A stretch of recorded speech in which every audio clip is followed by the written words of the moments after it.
Good Friday రోజు ప్రపంచంలో ఉన్న క్రైస్తువులు కానీ దేశంలో ఉన్నటువంటి క్రైస్తువులు కానీ సిలువలు పలికినటువంటి 7 మాటల గురించి ధ్యానించడం అనేటువంటిది ఒక ఆనవాయితీగా మారింది. ఆ రోజు ప్రియులారా ప్రతి సంఘము నుండి 7 మనుషులను నియమించి ఒక వ్యక్తి సిలువలు పలికినటువంటి మొదటి మాట మాట్లాడితే రెండవ వ్యక్తి రెండవ మాట మాట్లాడతాడు, మూడవ వ్యక్తి మూడవ మాట మాట్లాడతాడు, నాలుగో వ్యక్తి నాలుగో మాట మాట్లాడతాడు. అదేవిధంగా 5, 6, 7 మాటలన్నీ కూడాను ఒకరి తర్వాత ఒకరు సిలువలు పలికినటువంటి 7 మాటల్ని మాట్లాడతారు. అయితే ప్రియమైనటువంటి దేవుని వల్లరా, నేను వారిని తప్పు పట్టడం లేదు, కానీ సిలువలు పలికినటువంటి 7 మాటలలో ఈరోజు మనము రెండవ మాటని మనం ధ్యానిద్దాం. ఎందుకంటే ఆల్రెడీ నేను మొదటి మాట మాట్లాడి మనొక క్రైస్ట్ గాస్పల్ టీవీ అనే మన ఛానల్లో ఆ వీడియో అప్లోడ్ చేసిన కనుక ఈరోజు నేను మీతో సిలువలు పలికినటువంటి రెండవ మాట గురించి మాట్లాడతాను కనుక మీరందరూ కూడాను చాలా జాగ్రత్తగా వినాలని ప్రభు పేరట నేను మీకు మనవి చేస్తూ ఉన్నా. రెండవ మాట ఎక్కడ ఉంటుందంటే ప్రియులారా, లూకా సువార్త 23 అధ్యాయము 43 వచనం చదవండి ప్రియులారా. అందుకాయన వానితో నేడు నీవు నాతో కూడా పరదైసులో ఉందువని నిశ్చయముగా నీతో చెప్పుచున్నాను. దేవుని వల్లరా, ఈ మాటలు మనము జాగ్రత్తగా ఆలోచించగలిగినప్పుడు యేసుక్రీస్తుల వారు దొంగవాడుతో మాట్లాడుతున్నటువంటి మాట, యేసుక్రీస్తుల వారు దొంగవాడుతో మాట్లాడుతున్నటువంటి మాట, మొదటివాడైనటువంటి దొంగవాడుతో మాట్లాడుతున్నటువంటి మాటలు, మారు మనసు పొందినటువంటి దొంగవాడుతో మాట్లాడుతున్నటువంటి మాటలు, లేదా పశ్చాత్తాపం పొందినటువంటి దొంగవాడుతో మాట్లాడుతున్నటువంటి మాట. ఆ దొంగవాడుతో యేసు ప్రభుల వారు ఏమన్నారంటే, నేడు నీవు నాతో కూడా పరదైసులో ఉందువని నిశ్చయముగా నీతో చెప్పుచున్నాను. ప్రియమైనటువంటి దేవుని వల్లరా, ఈ మాటలు మనం జాగ్రత్తగా ఆలోచించగలిగినప్పుడు యేసుక్రీస్తుల వారు మారు మనసు పొందినటువంటి దొంగతో మాట్లాడుతున్నటువంటి మాట, లేదా పశ్చాత్తాపం పొందినటువంటి దొంగతో మాట్లాడుతున్నటువంటి మాట. ఇక్కడ మనం జాగ్రత్తగా గమనించగలిగినప్పుడు నేడు నీవు నాతో కూడా పరదైసులో ఉందువు అని ఆ దొంగతో యేసుక్రీస్తుల వారు చెప్పారు అంటే చివరి క్షణములో మారు మనసు పొందినటువంటి వ్యక్తి యేసుక్రీస్తుల వారితో పాటు పరదైసులో వెళ్ళినట్లుగా మనం చూస్తాం. ప్రియమైనటువంటి దేవుని వల్ల పరదైసులో ఎవరు వెళ్తారు అంటే క్రీస్తునందు బ్రతికినటువంటి వారు మాత్రమే పరదైసులో వెళ్తారు. భక్తులైనటువంటి వారు మాత్రమే పరదైసులో వెళ్తారు. ఎవరైతే పశ్చాత్తపడతారో అటువంటి వారు మాత్రమే పరదేశులో వెళ్తారు. ఎవరైతే మారు మనసు పొందుతారో అలాంటి వారు మాత్రమే పరదేశుకు వెళ్తారు. ఎవరైతే రక్షణ పొందుతారో అలాంటి వారు మాత్రమే పరదేశుకు వెళ్తారు. ఎవరైతే దేవుని కోసం బ్రతుకుతారో అలాంటి వారు మాత్రమే పరదేశుకు వెళ్తారు. ఎవరైతే క్రీస్తు కొరకు హతసాక్షులుగా మారుతారో అలాంటి వారు మాత్రమే పరదేశుకు వెళ్తారు. ఎవరైతే దేవుని పని పరిపూర్ణంగా నెరవేరుస్తారో అలాంటి వారు మాత్రమే పరదేశుకు వెళ్తారు. ఈ దొంగవాడు దేన్ని బట్టి పరదేశుకు వెళ్ళాడు అంటే తాను మారు మనసు పొందాడు. చివరి క్షణములో తన మరణానికి ముందుగా తన పాపములు ఒప్పుకొని మారు మనసు పొందాడు కనుకనే పరదేశులు ఈ దొంగవాడు వెళ్ళినట్లుగా మనం చూస్తాం. ప్రియమైనటువంటి దేవుని వల్లరా, పరదేశు గురించి మనం ఆలోచించినప్పుడు పరదేశి వేరు, పరదైసు వేరు. మీరు బాగా గమనించండి. పరదైసు వేరు, పరదేశి వేరు. పరదైసు వేరు, పరదేశి వేరు. చాలా మంది పరదైసు పరదేశి ఒకటేమో అనుకుంటారు. కాదు ప్రియులరా, పరదైసు వేరు, పరదేశి వేరు. రెండవదిగా ప్రియులరా, పరలోకం వేరు, పరదైసు వేరు. చాలా మంది పరదేశినే పరలోకం అంటారు, మరికొంతమంది పరలోకాన్నే పరదైసు అంటారు. పరదైసు వేరు, పరలోకం వేరు అని ప్రతి ఒక్కరు కూడా తెలుసుకోవాలి. మూడవదిగా ప్రియులరా, పరలోకం పైకి ఉంది, పరదైసు కిందికి ఉంది. పరలోకం పైకి ఉంది, పరదైసు కిందికి ఉంది. చాలా మంది తెలీదు పరలోకం పైకి ఉందా కిందికి ఉందా. చాలా మందికి తెలియదు కనుక చెప్తుండే ప్రియులారా, పరలోకం అనేటువంటిది పైకి ఉంది, పరదైసు అనేటువంటిది కిందికి ఉంది. ఇకపోతే ప్రియులారా, మధ్యాకాశం వేరు, మూడవ ఆకాశం వేరు. చాలా మంది మధ్యాకాశం మూడవ ఆకాశం, మూడవ ఆకాశమే మధ్యాకాశం అని చాలా మంది కన్ఫ్యూజ్ అవుతూ ఉంటారు.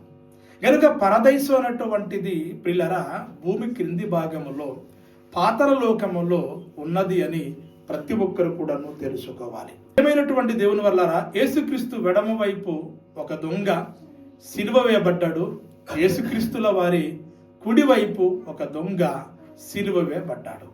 అయితే ఇద్దరు దొంగలలో ఒక దొంగ మారు మనసు పొందాడు, రక్షణ పొందాడు. మరొక దొంగ మారు మనసు పొందలేకపోయాడు, రక్షణ పొందలేకపోయాడు.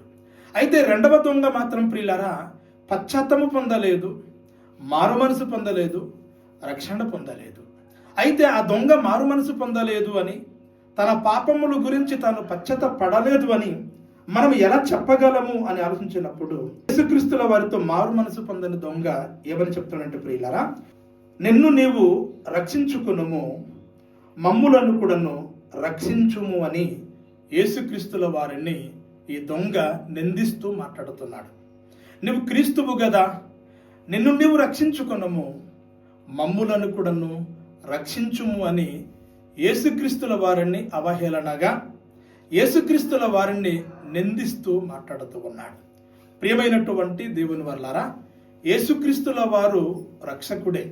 యేసు అంటే రక్షకుడు, క్రీస్తు అంటే అభిషక్తుడు. యేసుక్రీస్తుల వారు ఈ లోకానికి రక్షించడానికి వచ్చాడు. కానీ ప్రియులారా, ఈ దొంగవాడు నిన్ను నీవు రక్షించుకొనుము, మమ్ములను కూడాను రక్షించుము అని యేసుక్రీస్తుల వారిని నిందిస్తూ ఉన్నాడు. ప్రియమైనటువంటి దేవుని వల్లారా, ఈ భూమి మీద యేసుక్రీస్తు వారు తనకు తాను రక్షించుకోవడానికి రాలేదు. యేసుక్రీస్తుల వారు సిలువలో మన కోసము మరణించి మనలను పాపము నుండి రక్షించడానికి వచ్చాడు అన్న సంగతి ఈ రెండవ దొంగవాడికి తెలియదు.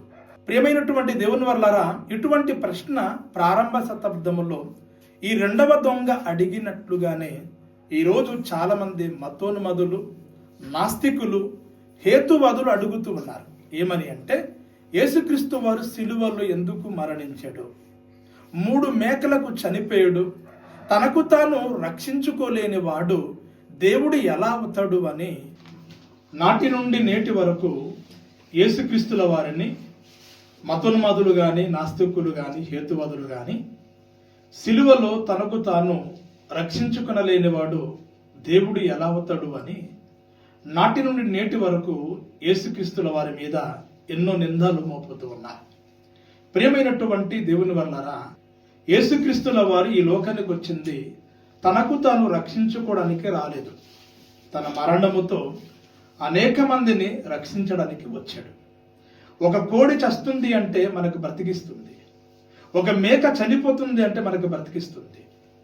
అదేవిధంగా యేసుక్రీస్తుల వారు మన కోసము చనిపోయి మనకు బ్రతికించడానికి, రక్షించడానికి ఈ లోకానికి వచ్చాడు అన్న వాస్తవం ఈరోజు చాలా మందికి తెలియదు. అలా తెలియకుండా అపార్థం చేసి యేసుక్రీస్తుల వారిని రెండవ దొంగ నిందిస్తూ మాట్లాడుతున్నప్పుడు ప్రియులారా, మొదటి దొంగ ఆ వ్యక్తిని గద్దించినట్లుగా మనం చూస్తాం. ఏ దొంగవాడైతే యేసుక్రీస్తుల వారిని నిందిస్తూ మాట్లాడుతున్నాడో ఆ దొంగవాడిని మొదటి దొంగ ప్రియులారా అతన్ని గద్దిస్తున్నట్లుగా మనం చూస్తాం బైబిల్ గ్రంథంలో. అతన్ని గద్దిస్తున్నాడు, అతన్ని ఖండిస్తూ ఉన్నాడు, అతని నోరుని ముగిస్తూ ఉన్నాడు మారు మనసు పొందినటువంటి దొంగ.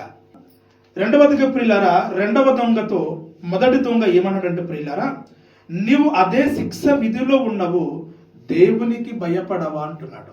గద్దిస్తూ ఖండిస్తూ ఒక మాట చెప్తున్నాడు, నీవు అదే శిక్ష విధిలో ఉన్నవు, నువ్వు దేవునికి భయపడవా అంటే దీన్ని బట్టి మనకేమర్థమవుతుంది అంటే, మారు మనసు పొందినటువంటి దొంగ దేవునికి భయపడువాడు అని అర్థం. యేసుక్రీస్తుల వారి గురించి తెలుసుకున్నాడు, యేసుక్రీస్తు వారి ఎవరో అర్థం చేసుకున్నాడు, పాపముల గురించి తాను పశ్చాత్తపడినట్లుగా మనం చూస్తూ ఉన్నాం. అతన్ని గద్దిస్తూ, నువ్వు అదే శిక్ష విధిలో ఉండవు, దేవునికి భయపడవా? అవునండి, దేవుడంటే భయము భక్తి లేనివాడే నోటికొచ్చినట్లుగా మాట్లాడతాడు. గనుక రెండవ దొంగలో దేవునికి భయము లేదు, మొదటి దొంగవాడిలో దేవుని భయమైతే ఉంది. గనుకనే మూడవదిగా ప్రియులారా, మొదటి దొంగవాడు రెండవ దొంగవాడితో మరొక మాట చెప్తూ ఉన్నాడు. మనకైతే న్యాయమే, ఈయనలో ఏ తప్పిదమును లేదు అంటున్నాడు. మనకైతే న్యాయమే, ఎందుకంటే మనము దొంగతనాలు చేసి మనము పట్టబడ్డము, మనము శిక్ష పొందడానికి మనము అర్హులమే, శిక్ష పొందడానికి మనము అర్హులమే. కానీ ఈయనలో ఏ తప్పిదము కూడాను లేదు. అంటే ఈ మొదటి దొంగవాడిలో మనం ఏం చూస్తున్నామంటే ప్రియులరా, యేసుక్రీస్తు వారిలో ఏ తప్పిదము లేదు అని ఈయన తెలుసుకున్నాడు. యేసుక్రీస్తుల వారు పాపం లేనివాడు అని తెలుసుకున్నాడు. యేసుక్రీస్తు వారిలో ఎటువంటి అన్యాయము గాని, మోసము గాని, తప్పిదం గాని లేదు అని ఈ మొదటి దొంగవాడు తెలుసుకున్నట్లుగా మనం చూస్తూ ఉన్నాం. నాలుగవదిగా ప్రియులారా, యేసుక్రీస్తుల వారితో మారు మనసు పొందిన దొంగ అంటున్నాడు, యేసు, నీవు రాజ్యంలోనికి వచ్చినప్పుడు నన్ను జ్ఞాపకము చేసుకొనుము అంటున్నాడు. యేసు, నువ్వు ఈ రాజ్యంలోనికి వచ్చినప్పుడు నన్ను జ్ఞాపకం చేసుకొనుము అంటున్నాడు. అంటే దీన్ని బట్టి మనకి ఏమర్థమవుతుంది? యేసు అని అంటున్నాడు అంటే రక్షకుడు అని ఒప్పుకుంటున్నాడు. రెండవదిగా యేసుక్రీస్తుల వారు ఈ భూమి మీద తను రాజ్యము స్థాపించడానికి వచ్చాడు అని, ఆ రాజ్యానికి చక్రవర్తి యేసుక్రీస్తు వారని తెలుసుకున్నాడు. కనుకనే నీవు ఈ లోకానికి మళ్ళా రాబోతూ ఉన్నావు, ఈ లోకానికి వచ్చినప్పుడు, ఈ రాజ్యంలోనికి వచ్చినప్పుడు నన్ను ప్లీజ్ జ్ఞాపకం చేసుకోండి అని ప్రియులారా యేసుక్రీస్తుల వారిని వేడుకుంటున్నాడు. అప్పుడు యేసుక్రీస్తు అంటారు, నేడు నీవు నాతో కూడా పరదైసులో ఉండవు. చింతించవద్దు, బాధపడవద్దు.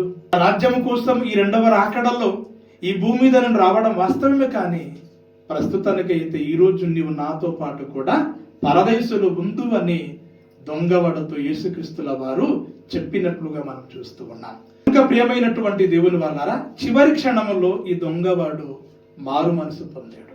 అలాగని మనకు ఒక సందేహం రావచ్చు, ఆ దొంగవాడు ఎలాగైతే చివరి క్షణంలో మారు మనసు పొందాడో నేను కూడా చివరి క్షణంలో మారు మనసు పొందుతాను అని మీరు అనుకోకండి. ఎందుకంటే బైబిల్ ఒక మాట రాయబడింది, రేపేమి సంభవించును మీకు తెలియదు, మీ జీవము ఏ పాటిది, కొంతసేపు కనబడి అంతలోనే మాయమైపోయే ఆవిరి వంటి వారే అని దేవుని యొక్క లేఖనాలు తెలియజేస్తూ ఉన్నాయి. గనక ఎప్పుడు బ్రతికుంటామో తెలియదు, ఎప్పుడు గుండె ఆగి చచ్చిపోతామో తెలియదు. గనక దయచేసి చివరి క్షణములో మారు మనసు పొందుతాను, చివరి క్షణములో రక్షణ పొందుతాను, నాకు నచ్చినట్లుగా తింటాను, త్రాగుతాను, తిరుగుతాను అనుకొని దయచేసి మిమ్మును మీరు మోసపోవద్దు అని దేవుని పేరట మనవి చేస్తూ ఉన్నాను.